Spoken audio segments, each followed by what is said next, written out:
कृष्ण कृष्ण कृष्ण। श्रीमद् भगवद्गीता अध्याय 4 Chapter 4।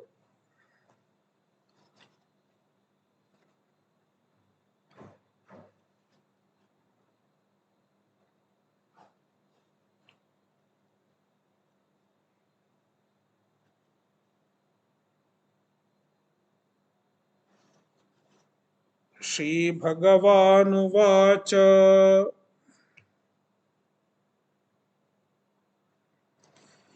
इमं विवस्वते योगं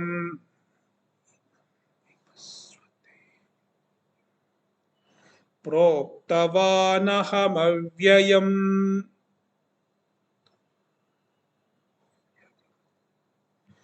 विवस्वान्मनवे प्राह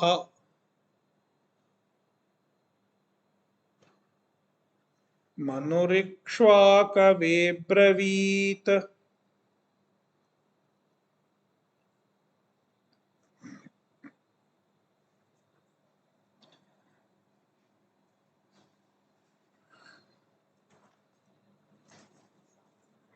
Chapter 4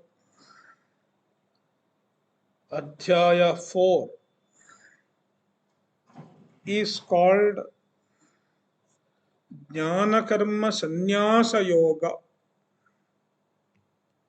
or Jnana Yoga.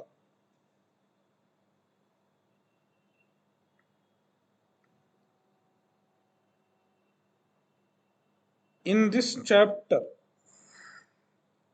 Bhagavan talks about the importance of Jnana. Nahi jnanena sadrisham pavitramiha vidyate. There is nothing that can purify like Jnana. Jnana is the greatest purifier.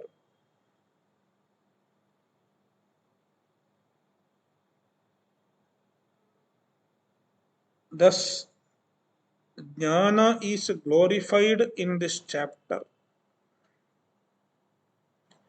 Also, Bhagavan talks about the means to get Atmajnana. Tadvidhi pranipatena pariprashnena sevaya Shraddhavan labhate jnanam tatparas sanyatendriyaha. All such things are discussed in this chapter. Hence, it is aptly called Jnana Yoga.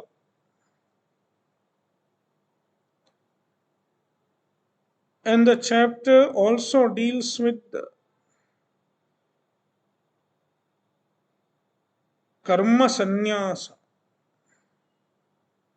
How one can be free from karma by getting rid of kartrutva and bhoktrutva, by getting rid of the doership identification by means of jnana, by means of jnana becoming free from karma. It is called jnana karma sannyasa. Jnanena karma sannyasa, karmanam sannyasa. Being free from karma, giving up karma by means of jnana. Even this is discussed in this chapter.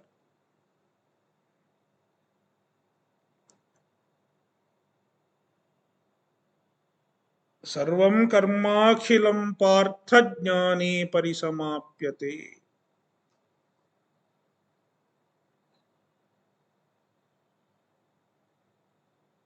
ज्ञानाग्निः सर्वकर्माणि भस्मसात् कुरुते तथा.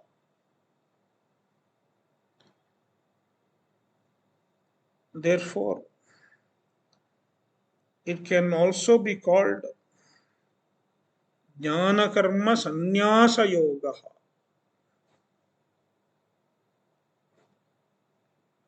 So, this is regarding the name of this chapter. Now, the chapter begins with glorification of the teaching of Bhagavad Gita. Bhagavad Gita teaches the spiritual wisdom in the form of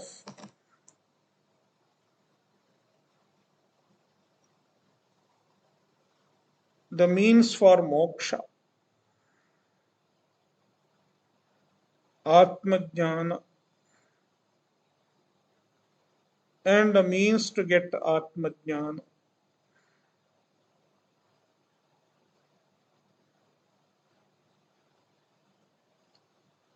Bhagavan glorifies this spiritual wisdom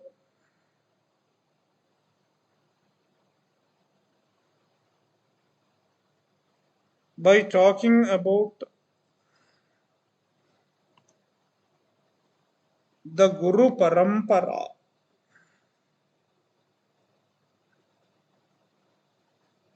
The spiritual wisdom is handed over through a lineage of gurus.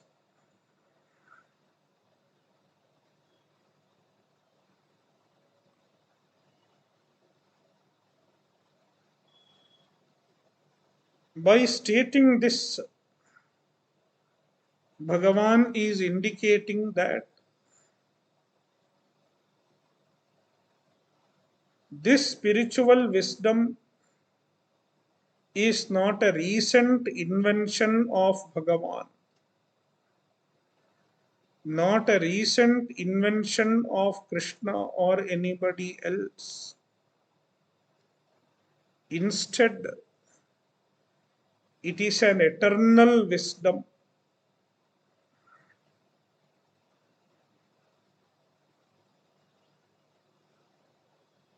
Bhagavan uses the word avyayam yogam. It is avyaya. Avyaya means it is eternal. Na vyeti iti avyayam. It does not diminish. It has been there from time immemorial, because this teaching is revealed in the Vedas, and the Vedas are beginningless.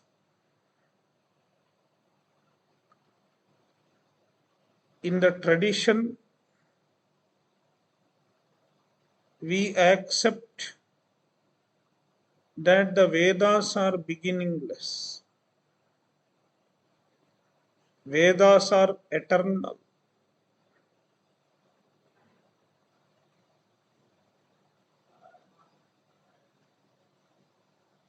In the beginning of creation,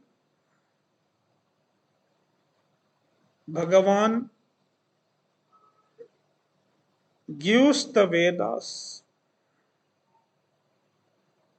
to the rishis. The rishis have not composed the Vedas. Bhagavan has revealed the Vedas to the rishis.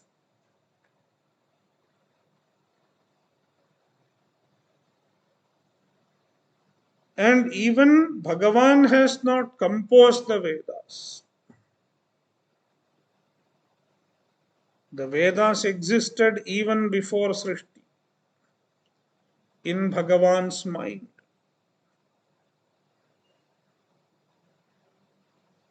As they existed in the previous cycle of Srishti. Even in the previous cycle of creation, the Vedas existed. And Bhagavan remembers the Vedas in the same manner and reveals it to the rishis in the beginning of Srishti. Therefore, even Bhagavan is not Veda Karta, he is only Veda Smarta. He remembers the Vedas. He does not compose the Vedas. And by revealing the Vedas, he reveals the same spiritual wisdom which existed in the previous cycle of creation.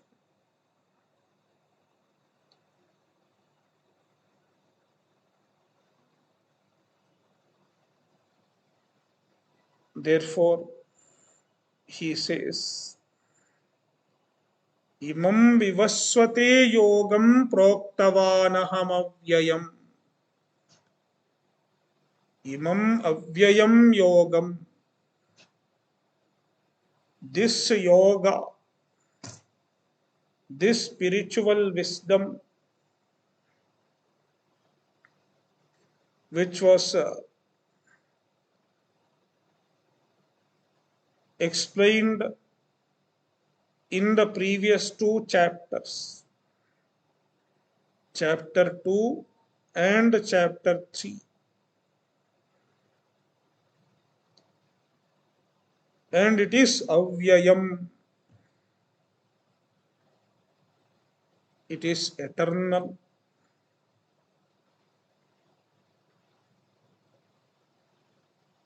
Many things in the world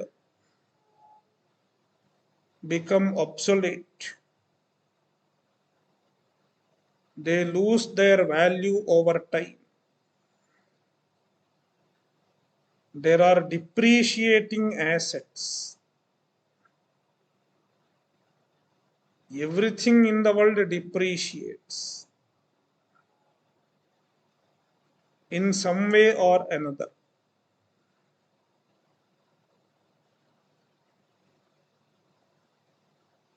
Even certain knowledges, certain disciplines of knowledge become obsolete.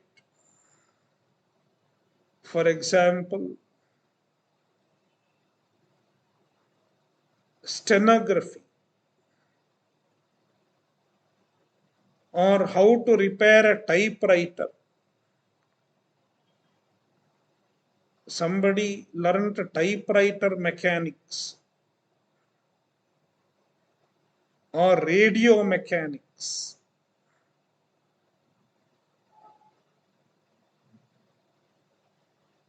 It is of no use today because there is no typewriter. Therefore, no need of repairing a typewriter also today.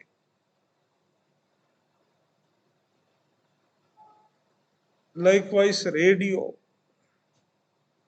This person knows how to repair radio. It's of no use because nowadays nobody uses radio.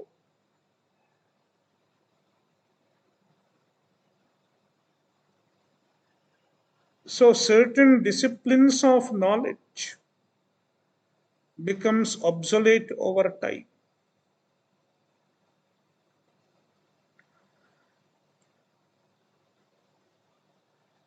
But the spiritual knowledge The spiritual wisdom revealed in the Veda is relevant all the time.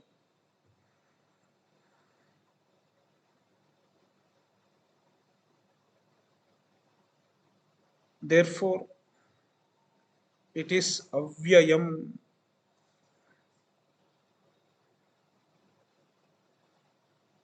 Imam avyayam yogam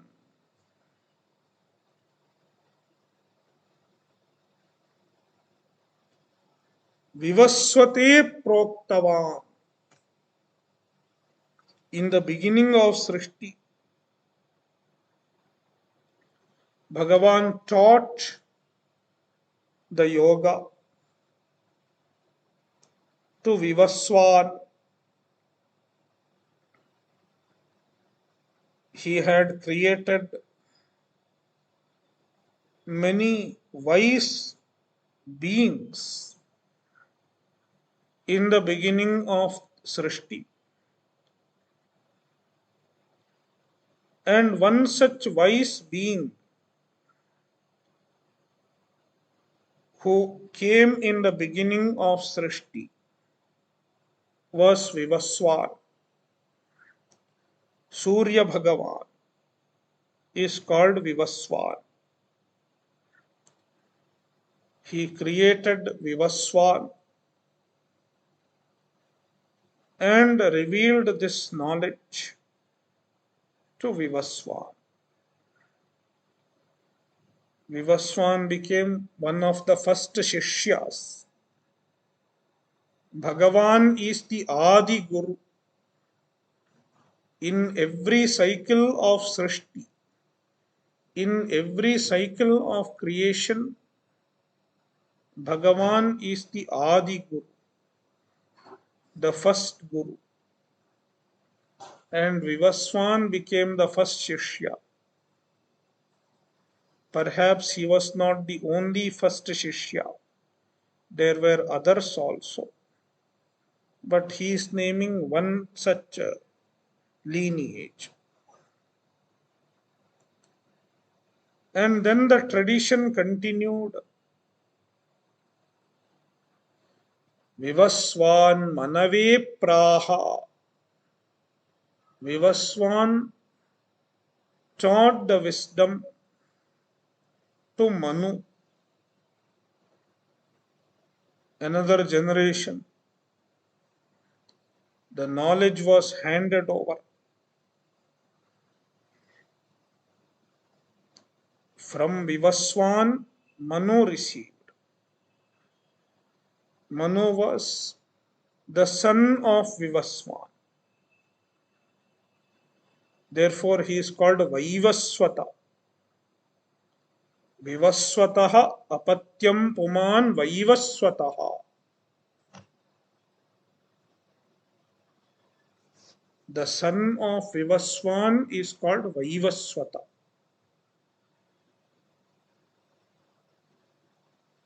Manu is Vaivaswata, son of Vivaswan, and he received the knowledge from Vivaswan.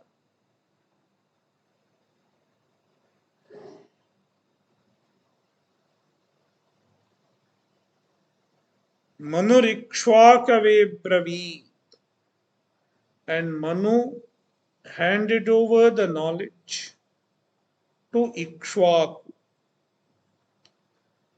And Shankaracharya says Ikshvaku was the first king, Adi Raja, first king.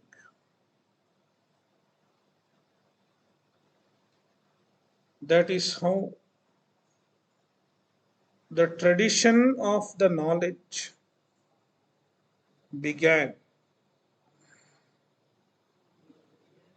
And then it was passed on. Ikshvaku gave it to his successors, and they passed on to their successors. Thus the tradition continued.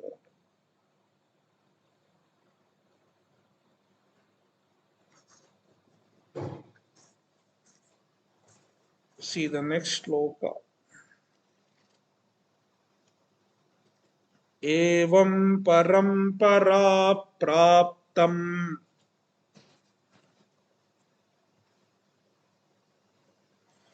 इमं राजर्षयो विदुः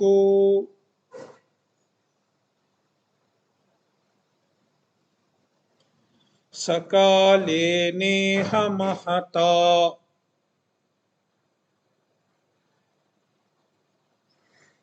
योगो नष्टः परन्तप.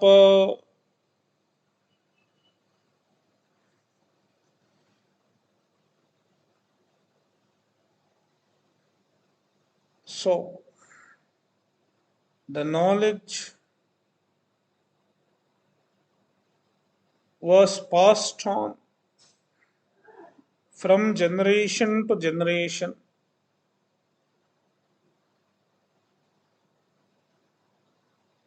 and it was known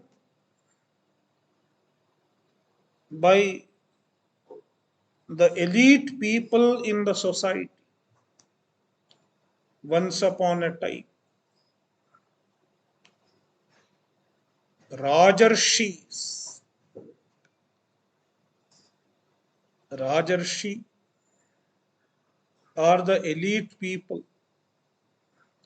Rajanashchate rishayascha rajarshayaha. The kings who were rishis. They were rishis and they were kings. They are called Rajarshis. Despite being kings, they understood as well as practiced the spiritual wisdom which was handed over to them. Therefore, they are called rishis.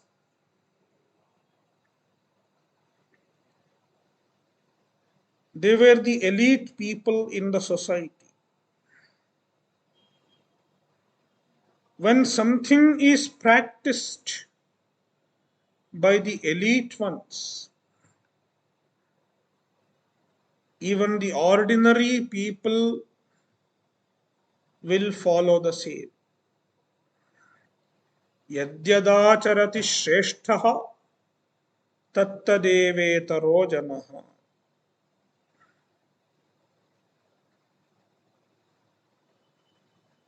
The kings were practicing the spiritual wisdom.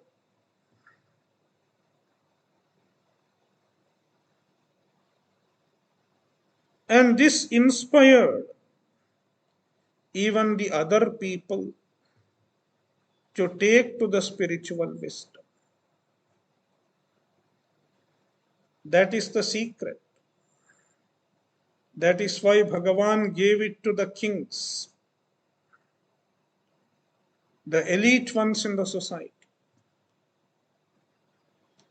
so that even the others are inspired and they follow the same. Evam parampara praptam imam yogam, this yoga which was parampara prapta,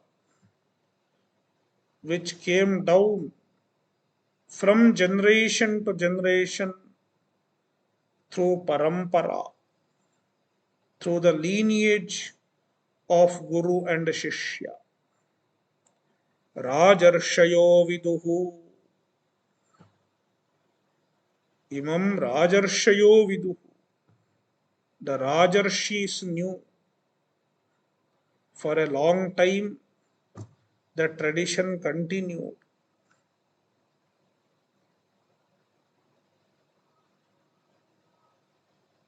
But then everything erodes with the time in this world.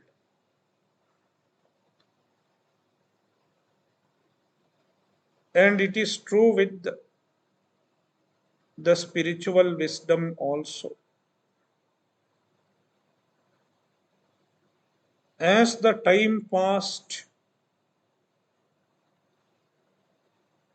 the following generations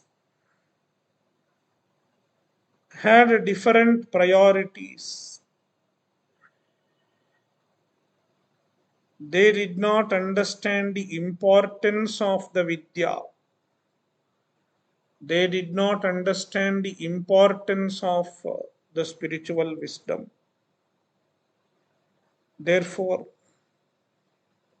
they did not bother to practice it in their own life, and they did not bother to hand it over to the following generation as well.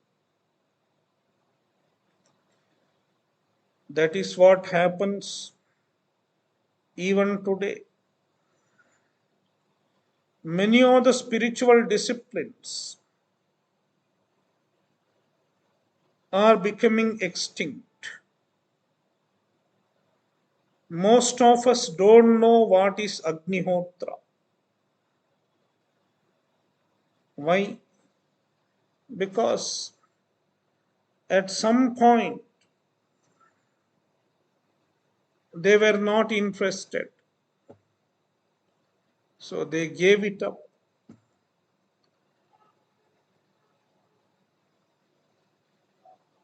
Likewise, Sandhya.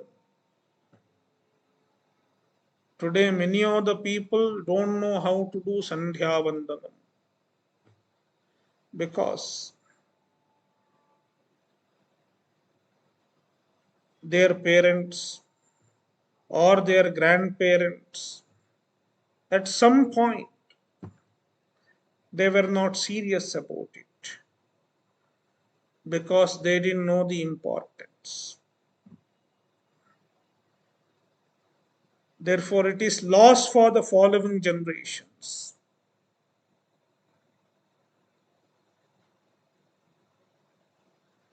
And certain disciplines,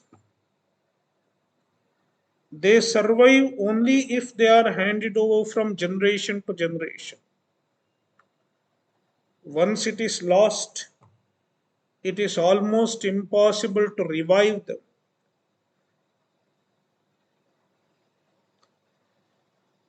And the same thing happened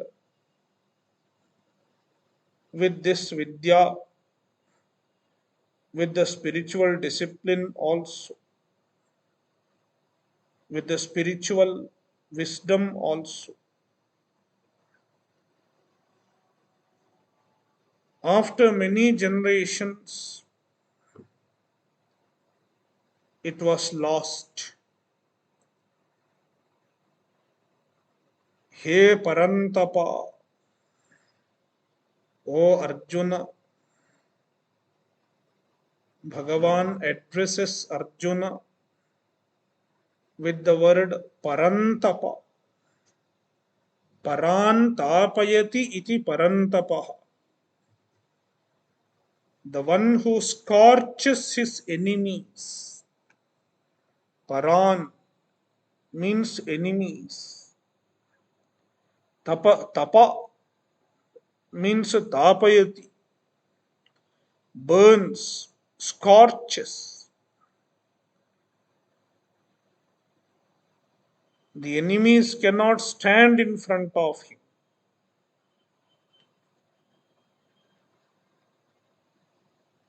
That is Arjuna. Nobody can dare to stand in front of him.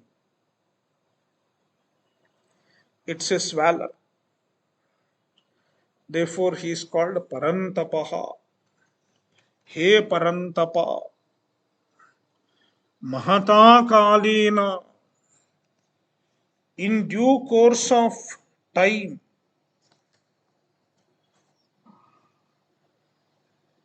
Saha Iha Nashtaha. The yoga was lost in this world. Iha. Bhagavan uses the word Iha. to indicate that the spiritual wisdom itself is not lost. It is avyayam. It is there in the Vedas. It is there in Bhagavan's mind. But in this world, majority of the people were not aware of it. That is how it was lost. Yoga nashtaha. The yoga was lost for this world.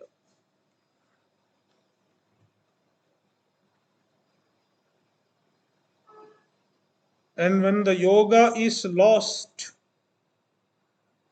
it is a great loss, both from the standpoint of the individuals as well as from the standpoint of the society. The society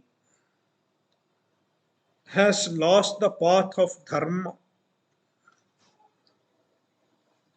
People are not aware of their own swadharma.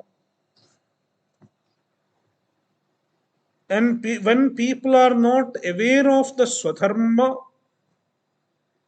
it is easy to take to adharma.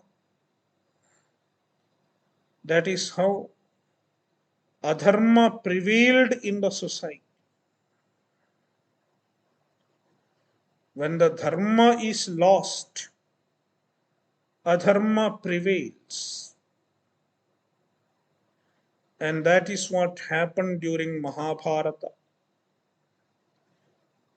A vast majority of the people were taking to adharma because there was nobody to teach them dharma. Nobody was there to inspire them to follow dharma.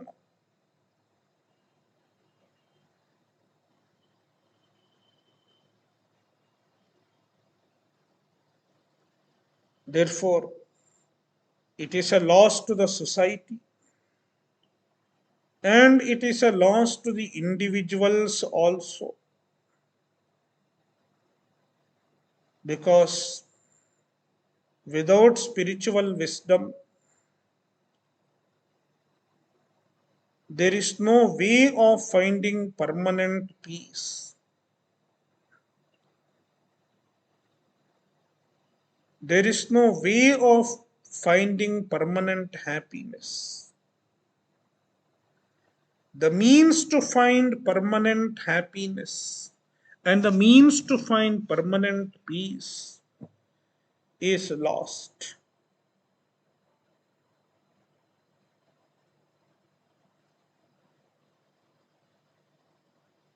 And Bhagavan realizes the need for a revival of the spiritual wisdom, revival of the yoga.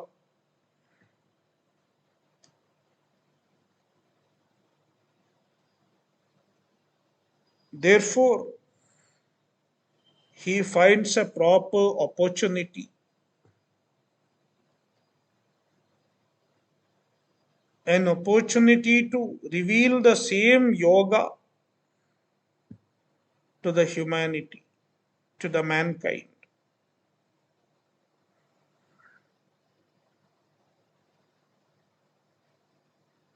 And the opportunity that he found is Arjuna's distress.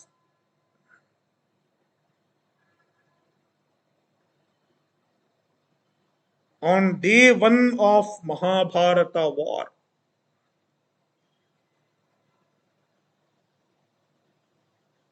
he revealed it to Arjuna in the form of Bhagavad Gita.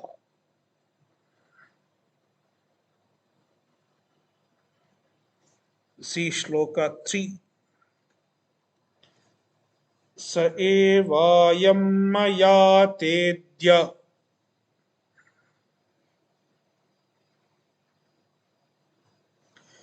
योगः प्रोक्तः पुरातनः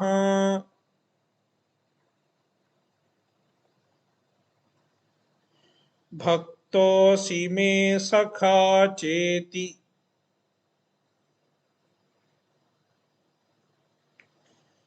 रहस्यं ह्येतदुत्तमम्.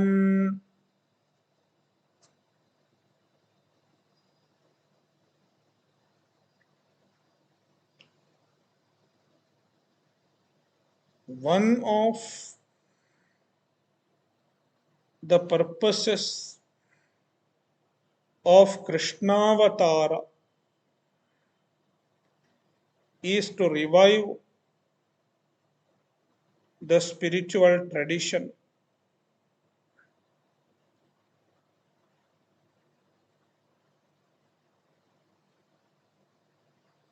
by teaching the spiritual wisdom once again to the right and deserving people.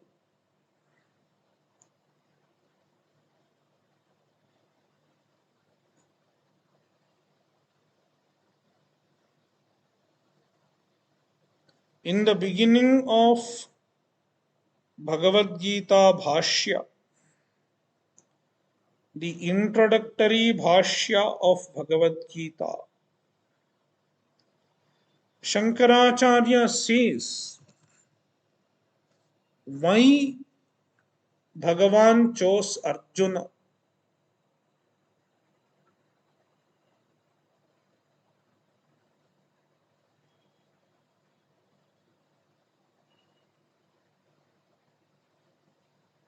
Bhashyakara says, गुणाधिकैः गृहीतः अनुष्ठीयमानश्च धर्मः प्रचयं गमिष्यति. Arjuna had all the noble qualities. Arjuna was a gunadhika. He had the noble qualities. Since he had the noble qualities,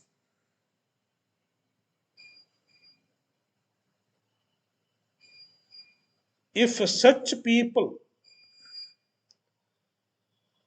receive the dharma, receive the teaching, and practice the teaching,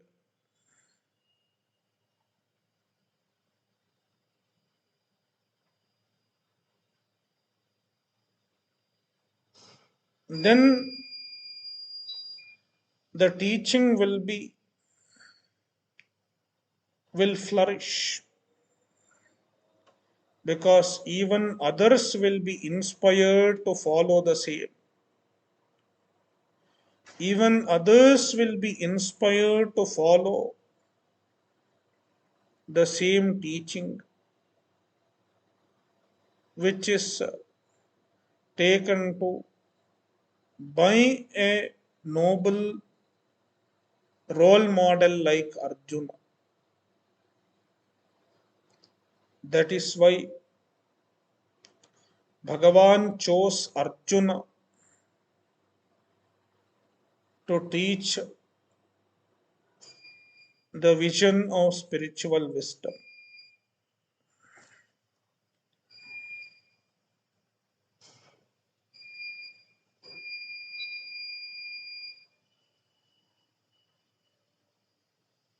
Bhagavan says, Saha evaya ayam maya tedya yogah proktah puratanaha. We will read this shloka. Sa evayam maya tedya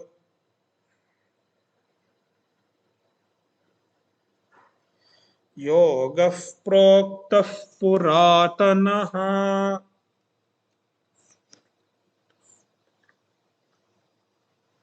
भक्तोऽसि मे सखा चेति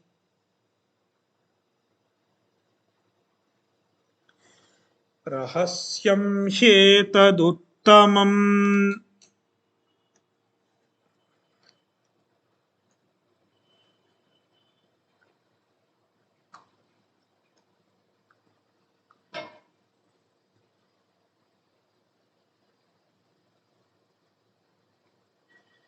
सः एव अयं पुरातनः योगः मया ते अद्य प्रोक्तः। I am telling you the same yoga, the same old yoga, Puratanaha yoga. The yoga is Puratana, ancient.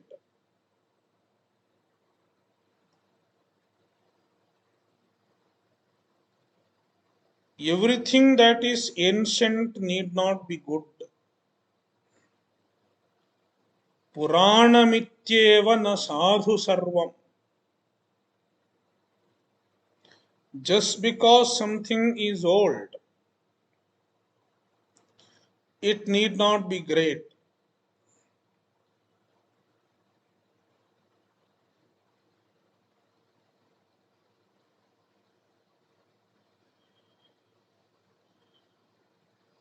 Then why?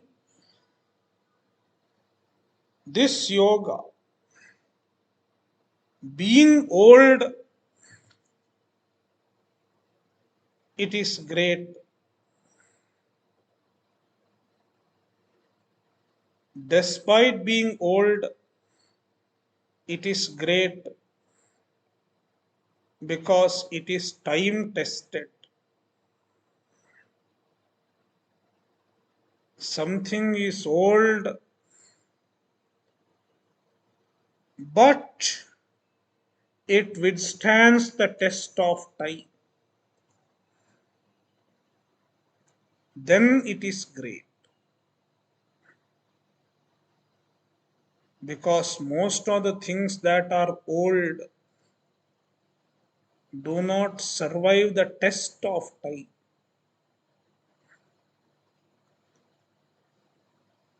Many old ones disappear. But it is not so with the spirituality.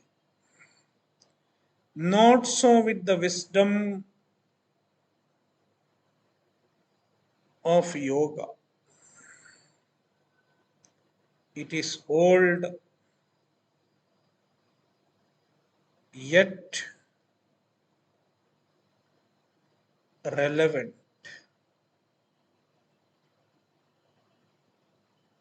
Puratanaha yogaha maya te adya proktaha. I have taught you the same thing today.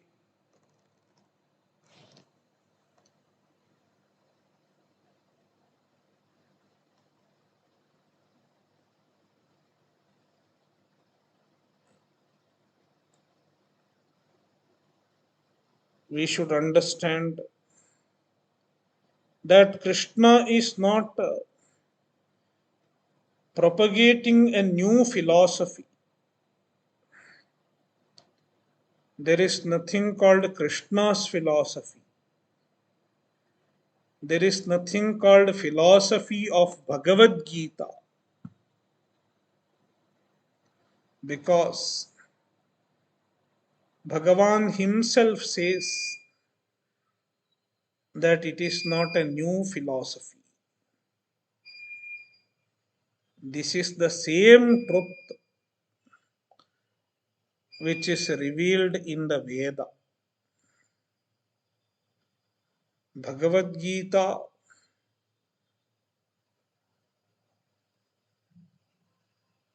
Bhagavad Gita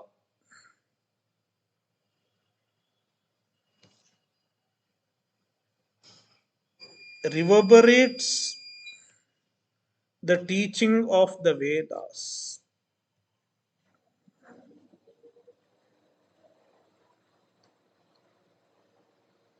Nothing is new in Bhagavad Gita. That is why we study Bhagavad Gita. If Krishna has told something which is not told in the Veda, then Bhagavad Gita will not become a praman. Bhagavad Gita would not have become a means of valid knowledge. Vedas are the praman.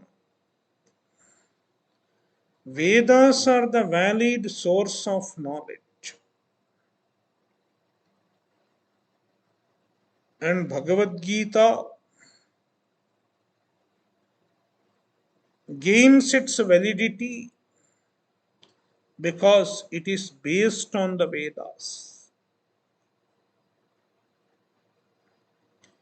Bhagavad Gita is a smriti.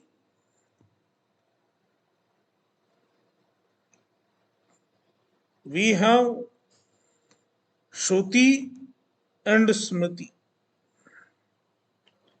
Shruti are the Veda, the primary text, the primary Shastra. Smriti is the secondary text. Smriti is Pramana because it is based on the Shruti. If the Smriti is not based on the Shruti, then it cannot be considered a Pramana. Therefore, Bhagavan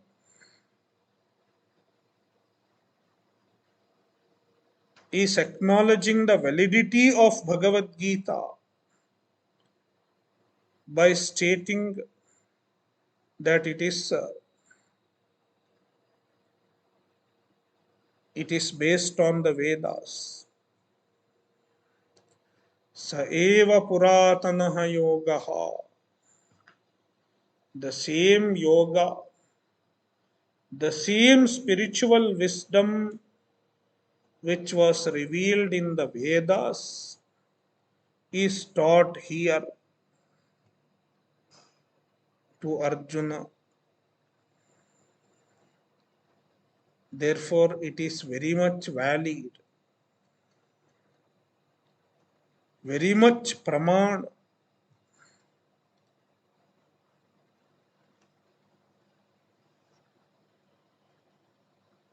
And now Bhagavan explains in his own words why he chose Arjuna.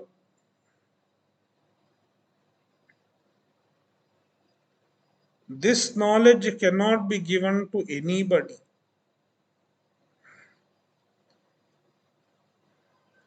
The spiritual knowledge cannot be revealed to anybody on the street because it is precious. It has its own sanctity. That is why before lockdown, I was not conducting any sessions online, and I was reluctant to put it in any social media because I thought this knowledge is very precious. It is a rahasya. Rahasyam hetaduttamam. This is Uttama Rahasya, greatest secret.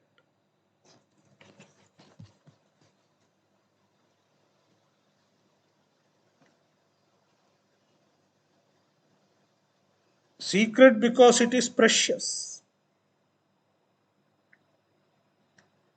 If it is given to everyone, it will lose its sanctity.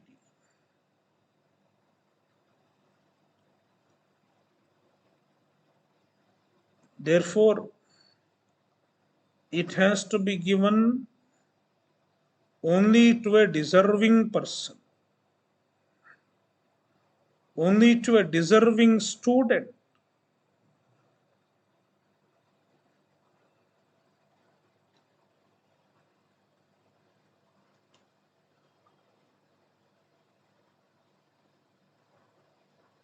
And Bhagavan has chosen Arjuna.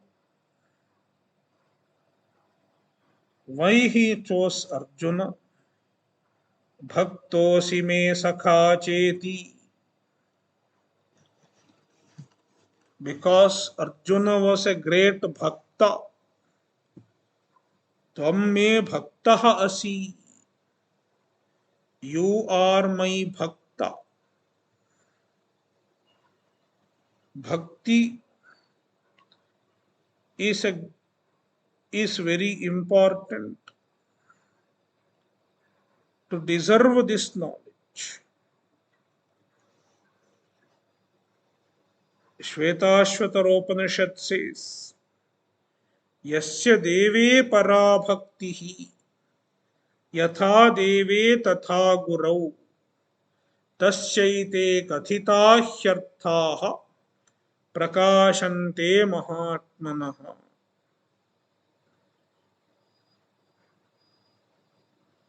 One should have great devotion to Bhagavan, and he should have the same amount of devotion, same amount of bhakti to Guru also. Then the teaching works for him. If it is casually listened, as many people do today, so many things are available online, so many things are available on the social media platform, YouTube, Facebook, and so on. Listening it just like that is not going to yield a real result. It may give some solace when you listen, but it is not going to give the true result.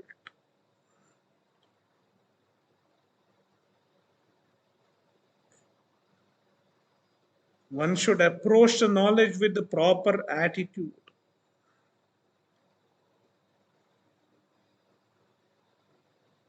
with the great Shraddha and great Bhakti.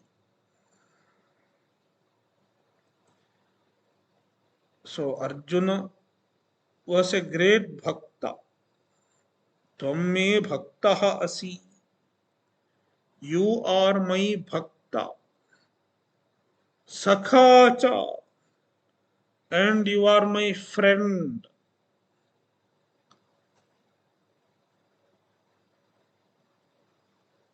There are many forms of bhakti. Depending on the attitude the bhakta cherishes.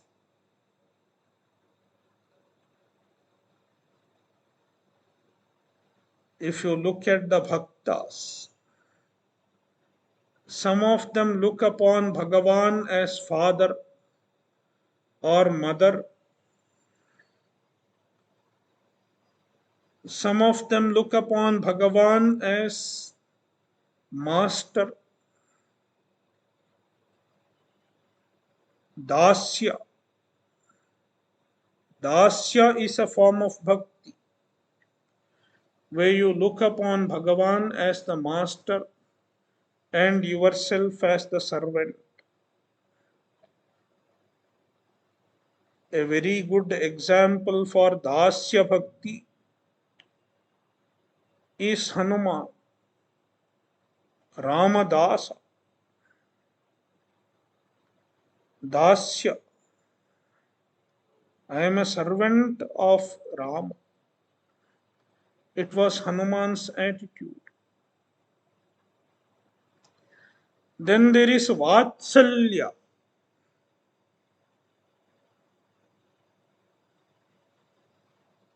When you look upon Bhagavan as a child, your son, then it is Vatsalya. Yashoda, Vasudeva Devaki.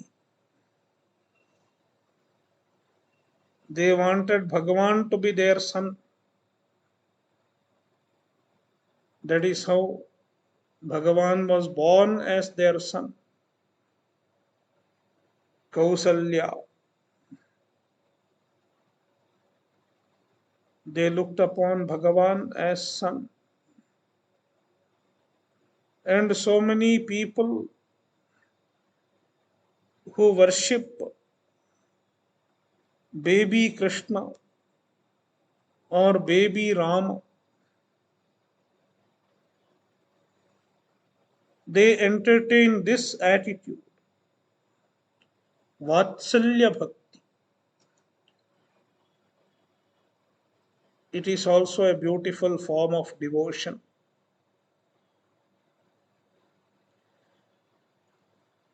Arjuna's bhakti is Sakhya.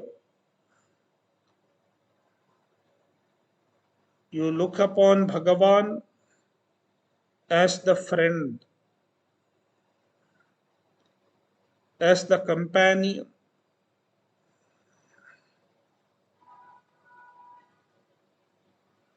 Sukhavagali bahu dukkhavagali, Sakhani nagiru Panduranga. A great saint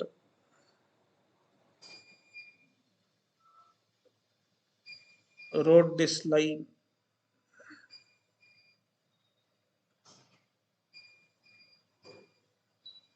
One Vyasatirtha,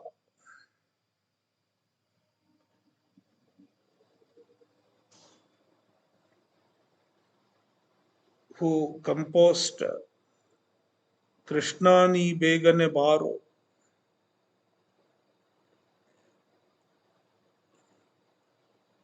he says, Sukhavagali bahu dukkhavagali, Sakhani nagiru Panduranga. O Panduranga, may you be my friend, may you be my companion in both Sukha and Dukkha, in both pleasure and pain. This attitude is Sakhya, looking upon Bhagavan as one's friend, as one's companion. Whether the other friends are with me or not, Bhagavan is always with me to share my pleasure and pain. When you have this attitude, it is Sakhya Bhakti. It is a beautiful form of bhakti.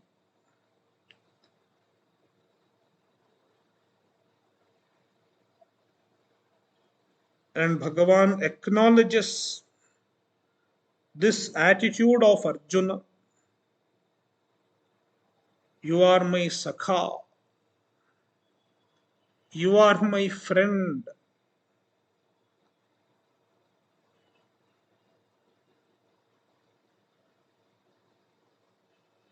And because of this attitude, Arjuna has deserved the Upadesha, the Gitopadesha.